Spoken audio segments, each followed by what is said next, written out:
Assalamualaikum warahmatullahi wabarakatuh. Alhamdulillahirabbil alamin. Wassalatu wassalamu ala asrofil anbiya'i wal mursalin wa ala alihi wa ashabihi ajmain. Bagaimana kabar kalian semua? Sehat? Kalau sehat, saya ucapkan alhamdulillah. Kalau kalian tidak sehat, maka saya akan doakan semoga kalian cepat sembuh. Saya di sini akan menjelaskan tentang sejarah Kerajaan Gua Talo, penjelasannya, dan peninggalan Kerajaan Gua Talo. Kerajaan Gua Talo merupakan kerajaan bercorak Islam terbesar di Sulawesi Selatan.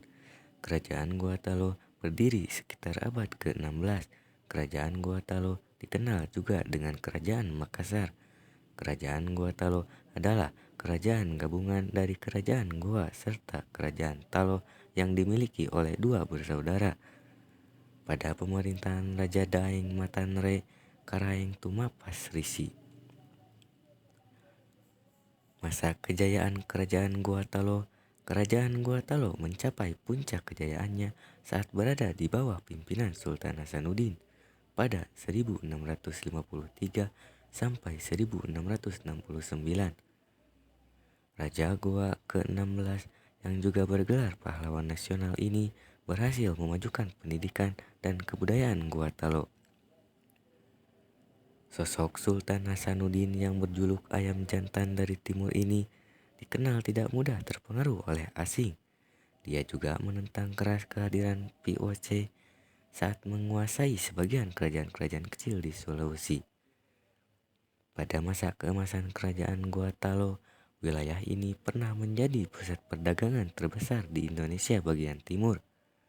Ada banyak saudagar muslim dari berbagai wilayah yang datang ke Goa dengan tujuan untuk berdagang. Kerajaan Gua Talo juga bersifat maritim karena sebagian besar masyarakatnya berprofesi sebagai nelayan. Runtuhnya Kerajaan Gua Talo. Saat VOC menguasai sebagian besar kerajaan kecil di Sulawesi, Sultan Hasanuddin berupaya melawannya dengan bantuan dari Satuan Kekuatan Seluruh Kerajaan Indonesia Timur. Peperangan melawan Belanda saat itu langsung dipimpin oleh Sultan Hasanuddin. Namun, penjajah justru menambah pasukan yang membuat kubu Goa melemah dan terdesak. Pada 1667, Kerajaan Makassar mengakui kekalahannya dengan bersedia menandatangani Perjanjian Bongaya. Perjanjian ini dinilai merugikan Goa. Pertempuran dengan pihak penjajah pun kembali terjadi. Saat itu, VOC kembali meminta pasukan tambahan yang akhirnya berhasil merobohkan benteng kekuasaan Kesultanan Goa. Pasca kalah, Sultan Hasanuddin turun tahta dan mengundurkan diri dari kerajaan. Perjanjian tersebut disebut-sebut sebagai penyebab runtuhnya Kesultanan Goa. Kesultanan Makassar mulai mengalami transisi kepemimpinan saat dipimpin oleh Sultan Muhammad Abdul Qadir Aiduddin. Kesultanan resmi menjadi bagian dari Republik Indonesia. Peninggalan Kerajaan Gua Talo.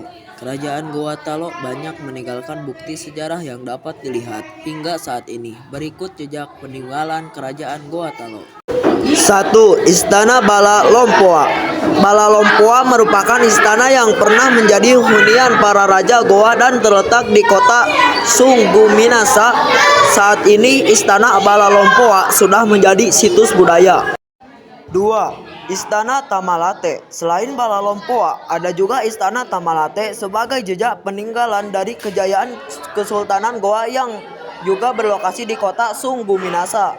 3. Masjid Katangka. Masjid Katangka atau saat ini disebut Masjid Al-Hilal adalah salah satu masjid tertua di Sulawesi Selatan yang dahulu menjadi Masjid Kesultanan Goa. 4. Benteng Somba Opu. Benteng Somba Opu termasuk saksi bisu sejarah kerajaan Makassar yang sebelumnya dijadikan pusat pemerintahan sekaligus perdagangan. 5. Benteng Fort Rotterdam. Fort Rotterdam atau Benteng Ujung Pandang merupakan bekas markas pasukan kata kerajaan Goa Talo yang setelah perjanjian Bogaya menjadi milik Belanda. Oke, segitu saja sekedar info. Terima kasih atas perhatiannya. Jika ada kata yang salah, mohon maaf sebesar-besarnya. Terima kasih. Wassalamualaikum warahmatullahi wabarakatuh.